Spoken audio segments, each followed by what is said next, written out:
Okay, so, it's always kind of blown my mind how music gets blamed for, you know, problems in society. Yeah. Seems like every generation kind of finds a genre to pick on. Right. But today we're going to be taking a look at the connection between gang culture and music, Okay. specifically rap, grime, and drill music. Right. And you've shared some YouTube videos with me. And I have, yeah. I'm really excited to dive into this with you. yeah, me too. This is a really interesting topic. Yeah, let's see what they have to say. It's really interesting how this connection goes way back. Yeah. But to really get into it, especially when we're talking about Black and Latino communities, Right. we really need to start with like a little history lesson. Okay, so for those of us who might not be experts, Yeah. can you give us a little bit of a rundown of what makes drill music different than, earlier forms of rap? Yeah, so drill music, it actually came about in the early 2010s. Okay. And it started in Chicago. Okay. And it's characterized by its really dark lyrics, often violent lyrics. Oh, wow. Ominous beats and this focus on street life and gang rivalries. Okay. And it's evolved a lot since then and spread globally, Okay. especially in the UK. I see. So it's not just about the music itself, right? Okay. These videos make it clear that, gangs, they didn't just, appear out of nowhere. Yeah. There's this whole social context we need to kind of unpack. Yeah, absolutely. Black and Latino gangs, they largely formed as a response to this whole web of systemic issues. Right. Poverty, racism, lack of opportunities. Yeah. You can really see how this pressure cooker environment really played a role. It's interesting that you say pressure cooker environment because, early rap, Right. even before we had this term, gangster rap, Right. really reflected those same realities, right? Yeah, for sure. Like even Grandmaster Flash and the Furious Five's The Message from 1982. Yeah. It wasn't about glorifying crime.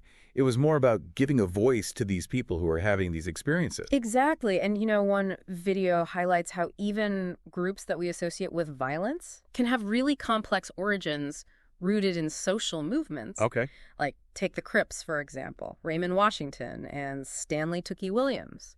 They founded the Crips. Yeah. And they were really influenced by the Black Panther Party. Wait, hold on. The Crips were inspired by the Black Panthers. Yeah. That's not what I expected. Yeah, it's surprising to a lot of people. So what was the connection there? Well, they saw the Panthers as a symbol of resistance and community empowerment. Okay. It's a reminder that we really need to look beyond just the surface and consider the historical context. Yeah. Of course, the Crips' path went a very different way, Right.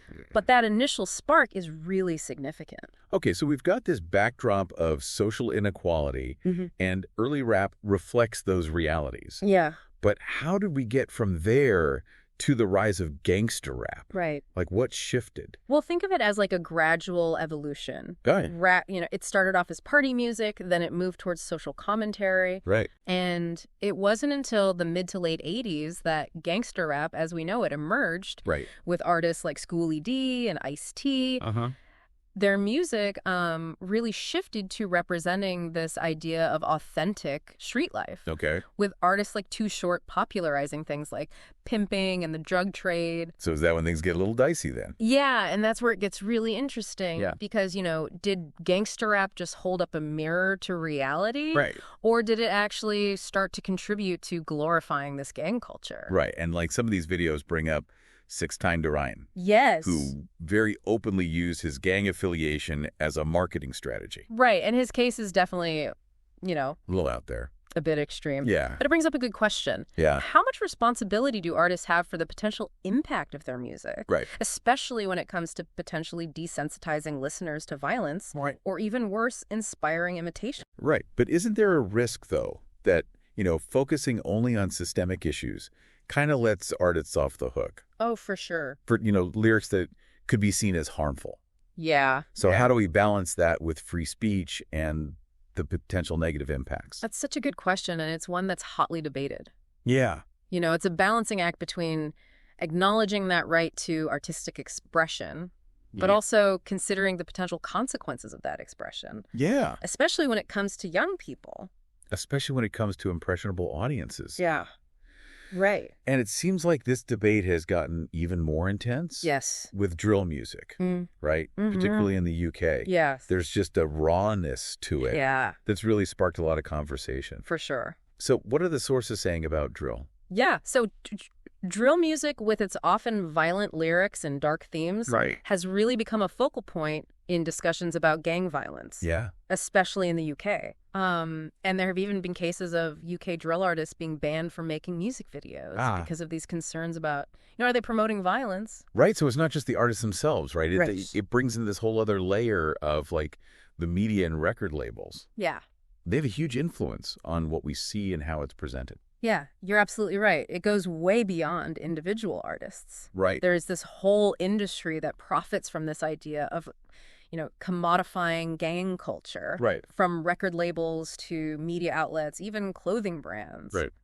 They all play a role in shaping perceptions and continuing these narratives. Yeah, and one of the videos compares how record labels market gangster rap. Yes. To how, Hollywood has romanticized the Italian mafia. Oh, yeah. And it's like, is there a selective lens when it comes to portraying, different forms of organized crime?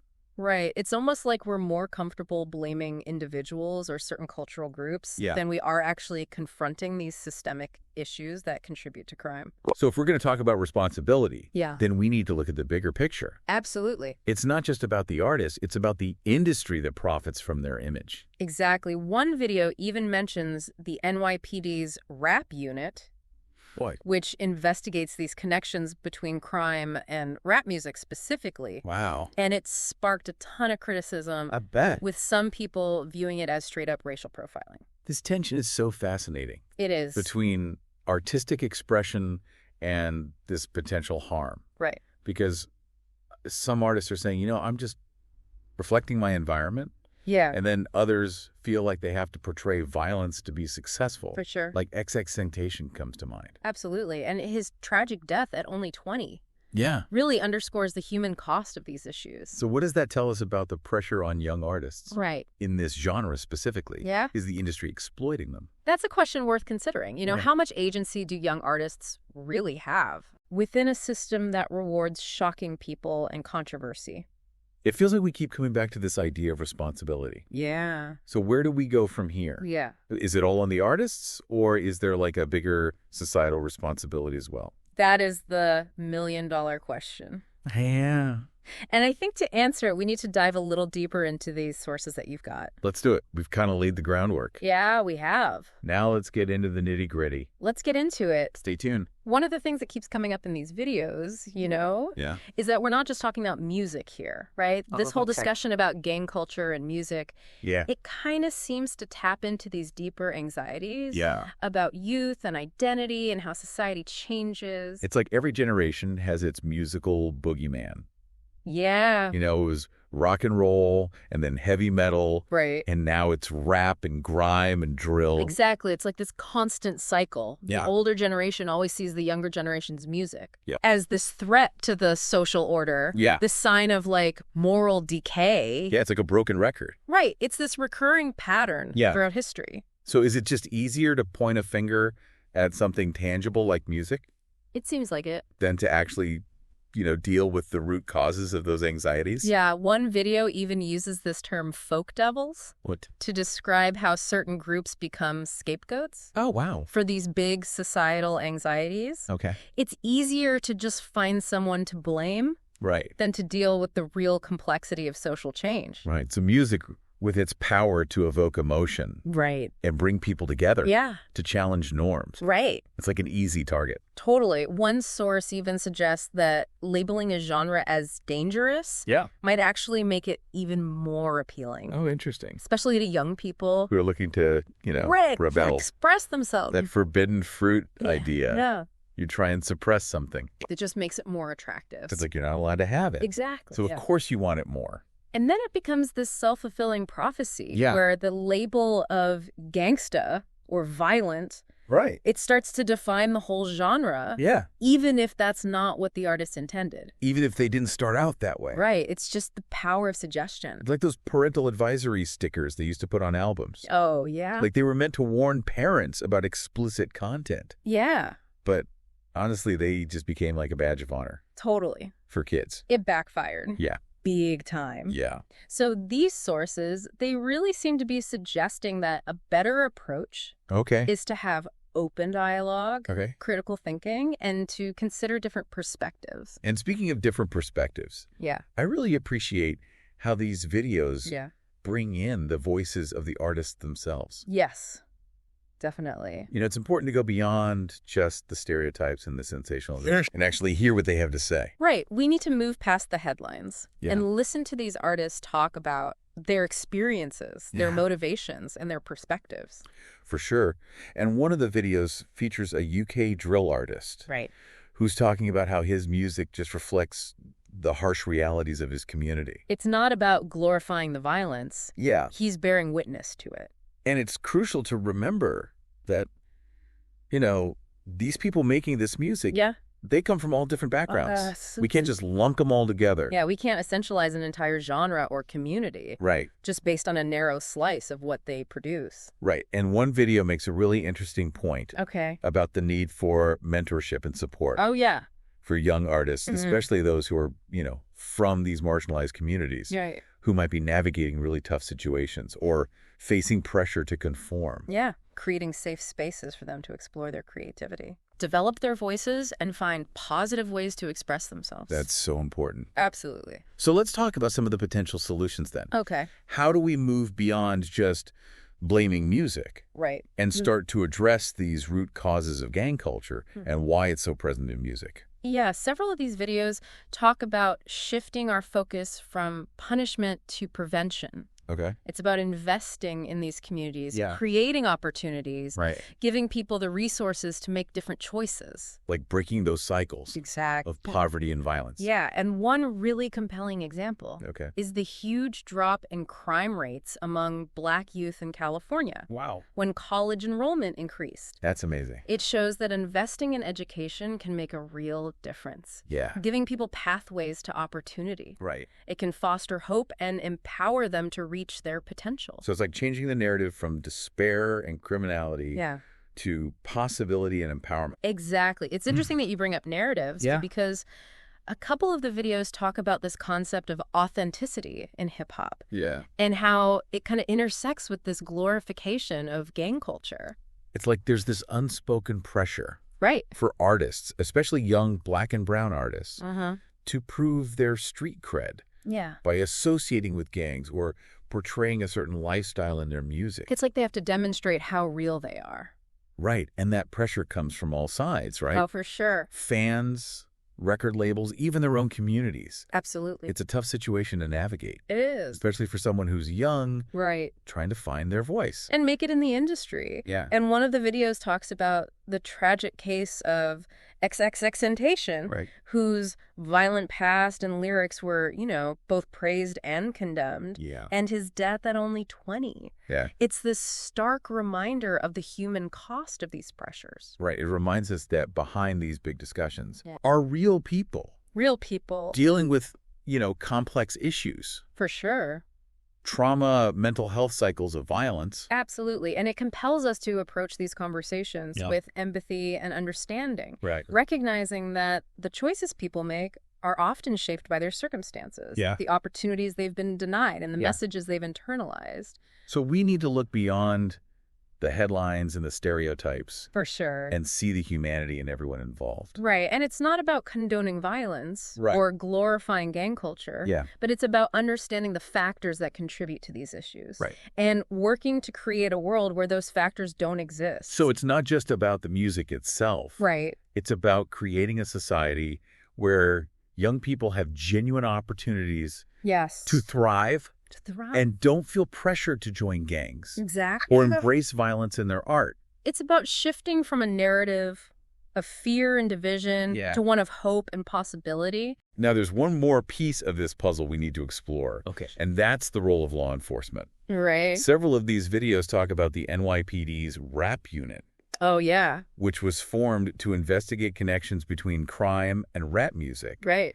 And it's a pretty controversial topic. It is. It's been met with a lot of criticism. Yeah. Especially from those who see it as racial profiling and a violation of First Amendment rights. There's concern that this rap unit unfairly targets Black and brown artists, criminalizing their art, perpetuating stereotypes. It raises concerns about freedom of expression, for sure. Yeah, if artists start censoring themselves out of fear of legal repercussions, that could have a chilling effect on their art. It's like a modern-day version of the FBI's COINTELPRO program. Wow. Which targeted activists and artists during the civil rights movement. Like history repeating itself. Exactly, especially when it comes to suppressing dissent and targeting marginalized groups. So one of the videos argues that the rap unit is just addressing the symptoms of crime, not the underlying causes. It's like putting a Band-Aid on a bullet wound. Right. It might temporarily address the surface issue. Right. But it's not solving the real problem. It's a reactive approach. Right.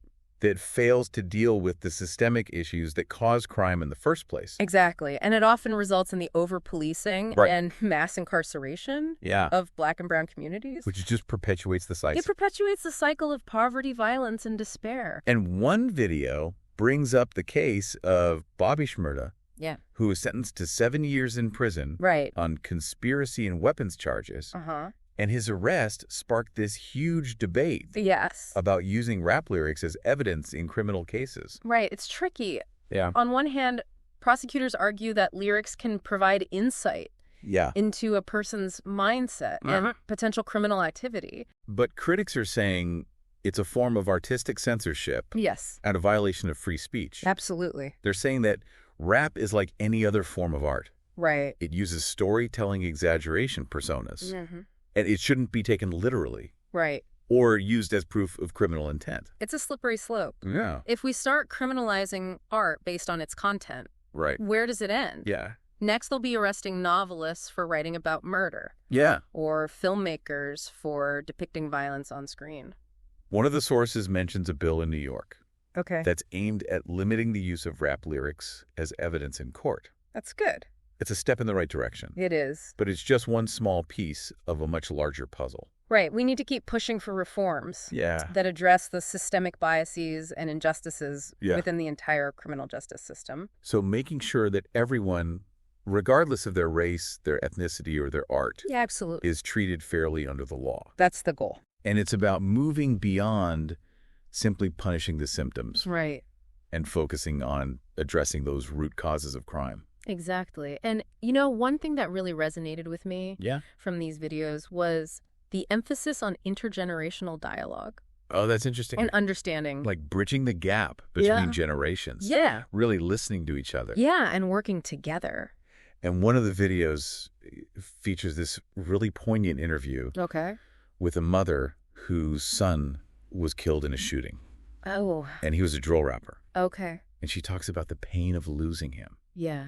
And the frustration of seeing his music misunderstood. Right. And demonized. Heartbreaking. Yeah, it's a reminder that behind the headlines and the statistics are real people. Real people. Real families. Real communities. Grappling with these incredibly difficult situations. Their message is so powerful. Yeah. It's about love and forgiveness and a plea for understanding. Yeah. She wants people to see her son not as a stereotype, but as a complex individual. A human being. Yeah, with dreams and aspirations. Yeah. And a story to tell. So it's a powerful reminder that empathy and compassion are essential when we're talking about these issues. Right. It's about recognizing our shared humanity and understanding that we have more in common than not. And we might not always agree on the music or the lyrics or the solutions. But we all want a world where young people feel safe and valued and empowered. Okay, speaking of empowerment, I want to circle back to something you mentioned earlier. Okay. About the pressure on artists to conform to expectations. Yeah. And the role of record labels in that. Right. That's a crucial part of this conversation. Yeah. Understanding those power dynamics in the music industry. Right, because they influence what we hear. They do. Which narratives get amplified and which voices get silenced. Exactly. One of the videos calls record executives and industry influencers gatekeepers. Okay. Arguing that they often prioritize profit over artistic integrity. It's all about the bottom line. Yeah, they push artists to create music that fits a certain mold. Right. Or appeals to a specific demographic. It's a tough choice for artists. It is, You know, it's like a Faustian bargain. Yeah. Where they have to compromise their values. Risk their careers. And that pressure can be even more intense. Yeah. For artists from marginalized communities who are already facing barriers. Absolutely. And one video even features interviews with a bunch of rappers who describe feeling pressured to glorify violence in their music. Really? Just to get a record deal. Just to get signed. They talked about feeling trapped. Yeah. In a system that rewards a very specific type of narrative. So it's like a vicious cycle. Yeah. The industry creates a demand for a certain type of music. Right. Then they use that demand to justify signing artists who are willing to meet those expectations. Exactly. Even if it means sacrificing their own vision or perpetuating harmful stereotypes. But it's not impossible to break that cycle, right? Right. What are some of the alternative paths that the videos talk about? One promising trend is the rise of independent artists and labels who are challenging those industry norms and creating space for more diverse voices. And narratives? And we as listeners have a choice. Yeah. We can choose to support artists who push boundaries, challenge stereotypes, and use their platform to make a positive impact. So we need to hold record labels accountable. We do. For the artists they sign. For sure. And the messages they promote. Absolutely. We can use our collective voice and our spending power to create a more just and equitable music industry that values artistic integrity and diversity and social responsibility. That's a great vision to work towards. It is. Recognizing music's power to unite, to inspire, and to drive positive change. And making sure that power is used for good. Okay, well, we've covered a lot of ground in this deep dive. Yeah, we have. You know, from the history of gang culture to the evolution of rap, the emergence of drill, the role of the media censorship, the importance of mentorship. It's been a fascinating discussion. But before we wrap things up, I want to leave our listeners with a final thought. Okay, I'm listening. It's really interesting, you know, as we've been talking about this connection between gang culture and music. Yeah. How much it mirrors, like, the anxieties that society has about young people. Yeah. Particularly like their music. It's such a familiar story, isn't it? Yeah. Every generation seems to have its musical boogeyman. Right. Like in the 50s, it was rock and roll. Right. The 80s had heavy metal. Right. And now rap, grime, and drill are facing the music, so to speak. Yeah. It's like we never learn. Right. It's like we always think that the music young people are listening to is going to like destroy society. It's like this threat to the established order. It's going to lead to all this rebellion and chaos. So are we just looking for like easy answers to complex problems again? It's definitely tempting to find a scapegoat. You know, one of the videos uses this term folk devils. Folk devils? Yeah, to describe how certain groups or individuals kind of end up shouldering all of society's fears. Interesting. It's easier to project those fears onto something outside of ourselves than to actually grapple with, you know, the real reasons for social change. So music with its power to, you know, make us feel things. Right. Bring people together. Challenge norms. Totally. Just an easy target. Absolutely. And one source even suggests that, like, labeling a genre as dangerous or problematic might actually make it more appealing. Oh, wow. Actually to young people. Because they're looking to, like, rebel. Exactly. They want to push boundaries. Right. Expressing that. Forbidden fruit idea. Right. The more you try to suppress something, the more appealing it becomes. Especially for people who already feel like outsiders. Oh, yeah. Like they're not part of the mainstream. Right. And then it creates this self-fulfilling prophecy. Yeah. Where the label, like gangsta or violent, it just sticks. Yeah. Whether the artist meant it that way or not. Right. Even if they didn't start out that way. Exactly. Yeah. It's just the power of suggestion. It's like those parental advisory stickers on albums. Oh, yeah. Like they were supposed to be warnings for parents about like explicit content. Yeah. But for a lot of young people, they were like badges of honor. Totally. Proof that the music was edgy and cool. It backfired big time. Exactly. So the videos seem to be saying that a better approach is like open dialogue. Okay. You know, critical thinking. Yeah. Being exposed to different points of view. And I really like that these videos make sure to include the perspectives of the artists. Absolutely. You know, it's so important to go beyond the headlines and the stereotypes. And sensationalism. I want to hear what they had to say about their own work. Right. We need to humanize the people making the music. Yeah. You know, understand where they're coming from, respect their point of view. Even if we don't agree with it. Even if we don't agree with it. Yeah. And one video has this interview with a UK drill artist. Okay. Who says that his music just reflects what life is like in his community. Right. He's not trying to glorify violence. Yeah. He's bearing witness to it. It's an important distinction. Yeah. Art can be a way to process trauma. Right. To make sense of these really difficult experiences. Yeah. To find your voice when you feel like the world isn't listening. And we have to remember that these artists are not all the same. Right. They're individuals. They come from different backgrounds. Right. They have different perspectives. Different experiences. They're dealing with different things. We can't lump them all together. Yeah, and one source warns against making these huge generalizations right. about entire genres or communities. Exactly. Based on, just a little bit of their work. Yeah. It's about recognizing nuance and complexity. Yeah. Engaging with individual stories. And one of the things that really stuck with me was this idea of mentorship. Yeah. And support for young artists. Oh, absolutely. Especially those from marginalized communities. It's so important. Because they might be facing a lot of pressure to conform from the industry, from their communities. To meet certain expectations. It's about creating safe spaces for them. Yeah. To explore their creativity. To develop their voices. Right. To find positive ways to express themselves. Mentorship can play such a huge role. It can. In helping young artists navigate the music industry. It's a tough industry. Yeah. Especially for young people. Right. To help them resist negative influences. Yeah. And use their platform for good. It's about providing guidance and support. Yeah. And a sense of belonging. A sense of community. Where success isn't just measured by money or fame.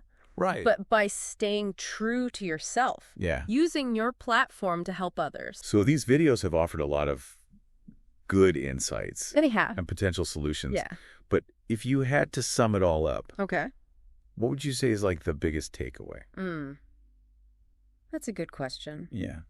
I think it's about recognizing that music can be a powerful reflection of society. Yeah.